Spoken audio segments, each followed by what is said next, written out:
you've been with us the last few weeks or probably months now, you'll know we've been going through this series called God's Big Story, looking at the kind of big picture of what it means to be a Christian, the kind of threads that go through the Bible that help us to see how God is at work through all of that and still today.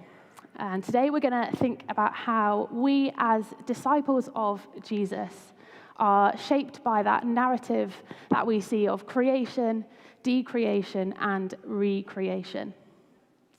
We talk a lot in church about wanting to see our culture shifting or renewal maybe, and we come up with all kinds of strategies that maybe we could use to do that. But when we look at this big story and consider what it is to be a disciple, it's only if we commit to following the way, to becoming more like Jesus, listening to the Spirit and following the lead of Him, that we start to see our culture shift. So to help us think a bit more about that, we're going to look at a passage from Ephesians, and one of the letters that Paul wrote. So if you want to follow along with me, we're in chapter 5, starting at verse 1. There are Bibles at the back if you want one. I'll give you a moment. I can see lots of tapping going on.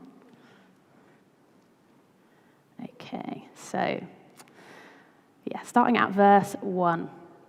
Follow God's example, therefore, as dearly loved children, and live a life of love, just as Christ loved us and gave himself up for us as a fragrant offering and sacrifice to God. But among you there must not be even a hint of sexual immorality, or of any kind of impurity, or of greed, because these are improper for God's holy people. Nor should there be obscenity, foolish talk, or coarse joking, which are out of place, but rather thanksgiving. For of this you can be sure, no immoral, impure, or greedy person, such a person is an idolater, has any inheritance in the kingdom of Christ and of God. Let no one deceive you with empty words, for because of such things, God's wrath comes on those who are disobedient. Therefore, do not be partners with them. For you were once darkness, but now you are light in the Lord. Live as children of light, for the fruit of the light consists in all goodness, righteousness, and truth. And find out what pleases the Lord. Have nothing to do with the fruitless deeds of darkness, but rather expose them. It is shameful even to mention what the disobedient do in secret. But everything exposed by the light becomes visible, and everything that is illuminated becomes a light.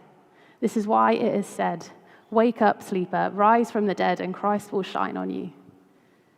Be very careful then how you live, not as unwise but as wise, making the most of every opportunity, because the days are evil. Therefore, do not be foolish, but understand what the Lord's will is. Do not get drunk on wine, which leads to debauchery. Instead, be filled with the Spirit, speaking to one another with psalms, hymns, and songs from the Spirit.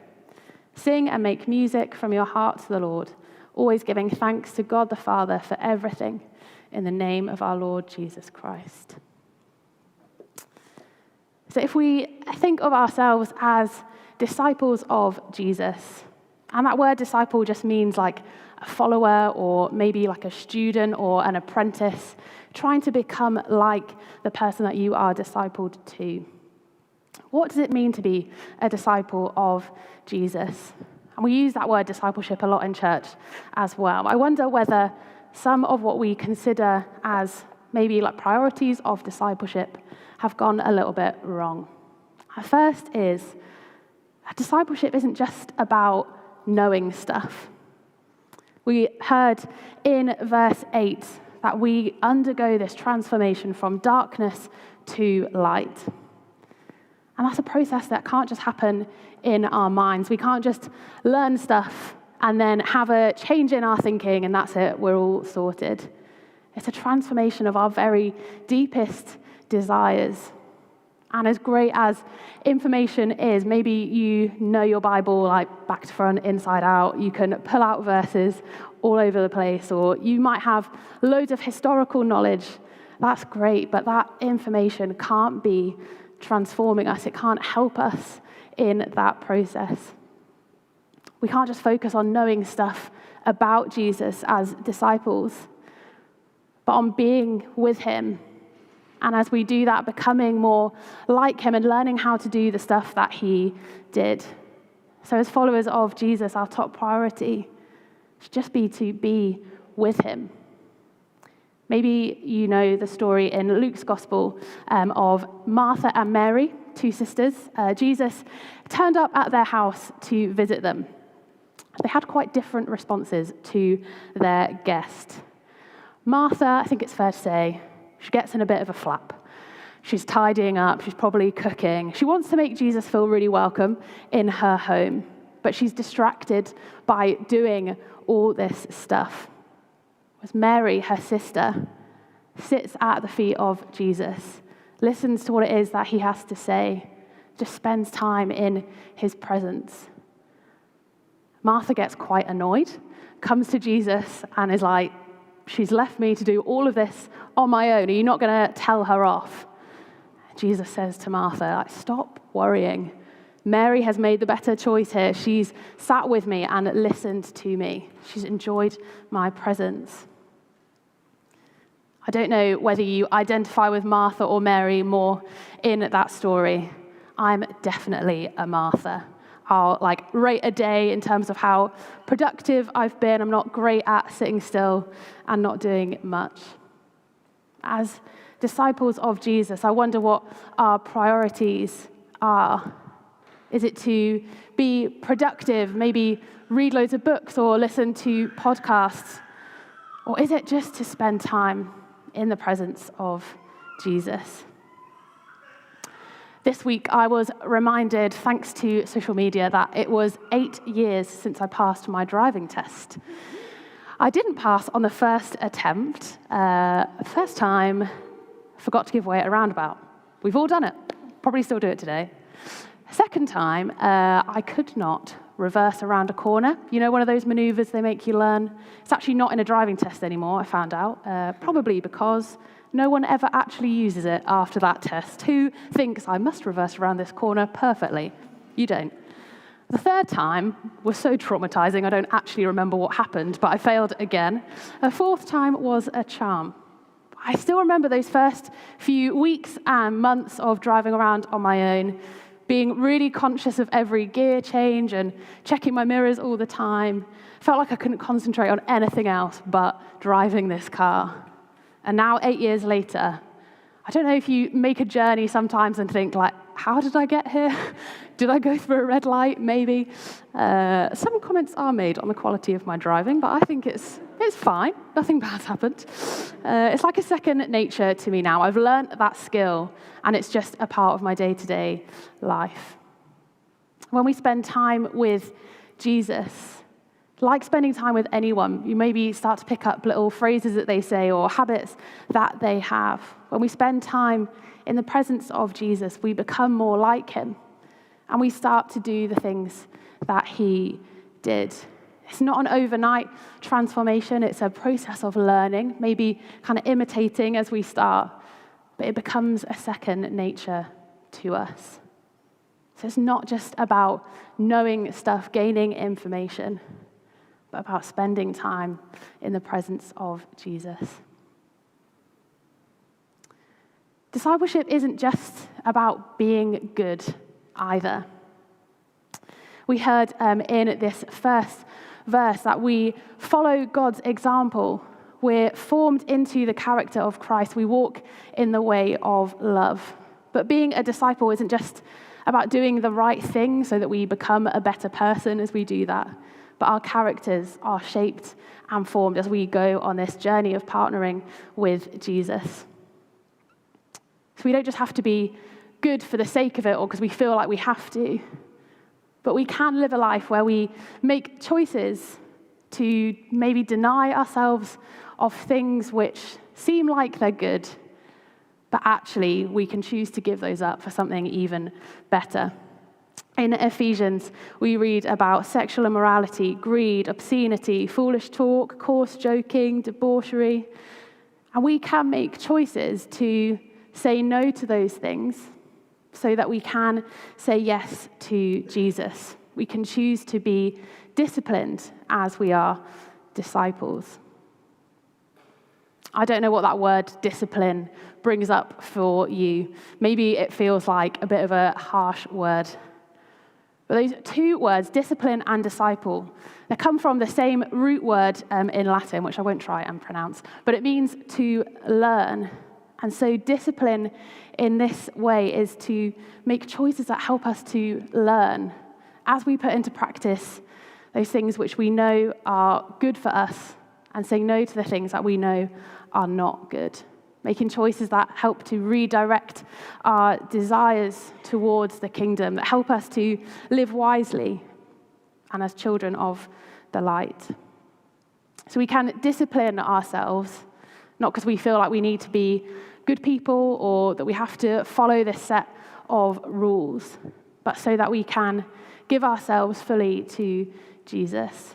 Maybe in the same way that we think of disciplines like exercising and getting enough sleep and eating breakfast, those choices and disciplines that we put into practice because we know that they're for our own good. So if we have those practices, those disciplines that kind of empty us of things that are not good, we can be filled again by taking on different disciplines that Jesus models to us. If we're learning to be a disciple of Jesus, we can look to him as an example. Things like studying scripture, worshiping, prayer, evangelism, being part of a community. Sometimes we just feel too busy to fully give ourselves to doing those things. But if we think of this process of transformation, of taking on some disciplines, giving other things up, it's almost like breathing out and breathing in, like this rhythm of life that just becomes like our nature as we practice and learn. Discipleship isn't just about being nice or doing good deeds. We are definitely called to do those things, particularly in a world where we see so much hurt and brokenness at the moment. All the time we're hearing in the news of people in really desperate situations that need our help. But it's not good deeds that change the world. It's the life and death and resurrection of Jesus that does the real transformation. So if that's what we know, if we are transformed by that ourselves, then out of that we can take action, do good things to help other people, but not just for the sake of it or because that's what we think Christians do, but because it is in our very nature. We know that it's from a place of knowing the eternal hope that the resurrection offers us. In 1 Peter in 3, verse 15, it says, always be prepared to give an answer to everyone who asks you, to give the reason for the hope that you have. You didn't think that I could do a talk and not mention the climate at some point, so here we go. People often ask me why it is that I care about the climate so much, or what makes it any different to someone who doesn't know Jesus but just likes the planet and cares about it anyway. What is it that makes you so passionate about this? And for me, I have to think about that regularly, but it always comes back to hope. I think that's the key difference for me, that I have this hope in a God who wants to see the earth restored. And no matter how bleak things look, I can always come back to that. I wonder whether you feel prepared to give an answer for the hope that you have. So yes, we should absolutely be demonstrating God's love for his people in loads of different ways. But our discipleship to Jesus has to be about more than just taking action for the common good, because that's what people expect Christians to do. So if discipleship is not just knowing stuff about Jesus, if it's not just about being good because that's what we're told to do, if it's not about doing good because that's what people expect of us, well, what is it that we are trying to do? I think that discipleship is about dying to ourselves and then rising with Christ. We're shaped by that story of Easter, we'll celebrate in a few weeks, we go on a journey. And as we go on that journey, that transforming process, we develop some key characteristics that people can notice about us as disciples. So first, a key characteristic is compassion. That word means to suffer with or alongside, to be moved to action. And God shows us this ultimate example of compassion, stepping down into the mess of a broken world, into the de-creation. John chapter 1 is probably up there with my favorite chapters in the Bible. And in the Message version, it's talking about Jesus coming down to earth. It says, "The Word became flesh and blood and moved into the neighborhood." Jesus came to be alongside us in order to recreate us. He came to suffer with us, to comfort us, to sit with us in the hurt and the brokenness, and then to offer us freedom. God fully understands what it is to go through really difficult times in life, and he sits with us in that hurt. He wants to experience that with us. But as disciples, when our desires become redirected as we pursue Jesus, we move towards the hurt that we see in the world as we're imitating what it is that Jesus did. And we suffer alongside others, sit with them in the brokenness that they're in. Things like the Sustain Project, working with vulnerable women, moving towards those places of hurt and just sitting with those women, spending time with them, offering comfort where we can, whether that's emotional comfort or practical comfort. We do what we can as compassionate followers of Jesus. Being compassionate also means pointing people towards the freedom that we are offered by this God who stepped down into the mess of decreation. It's really easy to just become quite comfortable followers of Jesus, just going through the motions, Sunday after Sunday, week after week, year after year. We know what we're doing. But as disciples of Jesus, we're called to be courageous. We can't just sit in these four walls doing our own thing and hoping that everything out there will be okay in the end. If you were here last week, Ags shared a picture with us that she had of the cross at the back here in the center, and blood flowing from that cross. She felt that God was saying we had to get on our knees. If it's the renewal of our culture that we want to see, then it's renewal that flows from the cross, and that should be placed front and center of all it is that we do. And so we start on our knees, giving it to God. I think as disciples, we're then called to get up and do something, to take steps of courage, steps of faith in our day-to-day lives. And maybe we're inspired by others to take those little baby steps of courage. I was reminded this week of a story that Georgina told me. You might know Georgina. She leads a Connect group with me. She's on the welcome team sometimes. She's not here today, but that's okay. And she told me a few months ago that she went to a conference with work.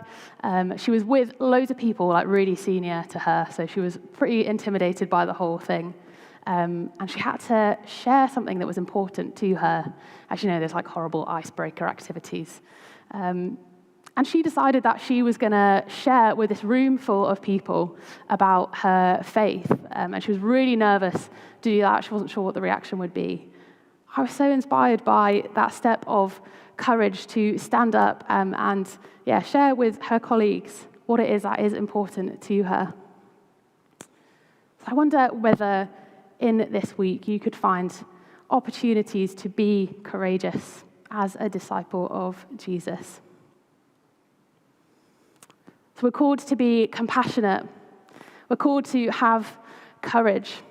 But Jesus, who stepped out of creation down into decreation, also brings us the promise of recreation. And as disciples, we are partners in that creation, the new creation, God's mission to make all things new, whether things on earth or things in heaven, as it says in Colossians 1. So that means as disciples, we are creative. I quite literally was not allowed to take GCSE art when I was picking my options. I am not a creative person in the slightest. But as people made in the image of God, we have the nature and character of God embedded within every cell of our body. That means that we have the creativity of a God who made all it is that we see, the depths of the ocean, right out into the far-flung places in outer space. That creativity to make all of that is part of us. So how do we use creativity in all it is that we do? I've got a background in science, which perhaps you think of as a fairly uncreative field. I listened to a lecture last year by someone called Tom McLeish. He's a physicist. He's also a theologian. He's brilliant at speaking. And he spoke about how he feels like in science we need to bring imagination back into the center. That really what science is about is imagining something that might be true about the world, dreaming what it could be, and then going on a journey to try and figure out whether that is true or not. So I wonder how we can use creativity to be imagining what God might be doing. How might God be wanting to restore and renew Salford or Greater Manchester or beyond that? How do we use creativity as disciples to join in with that? So our first priority, as we're following the way, as we disciple ourselves to Jesus, is to spend time with him.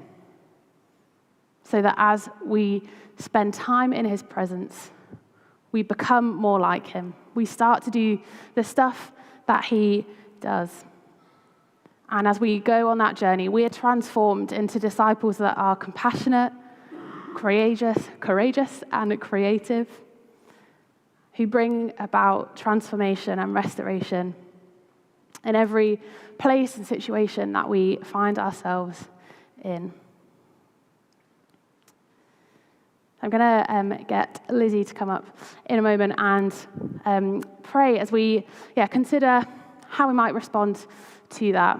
I don't know whether for you this morning it's maybe letting go of some of those expectations we have around being disciples.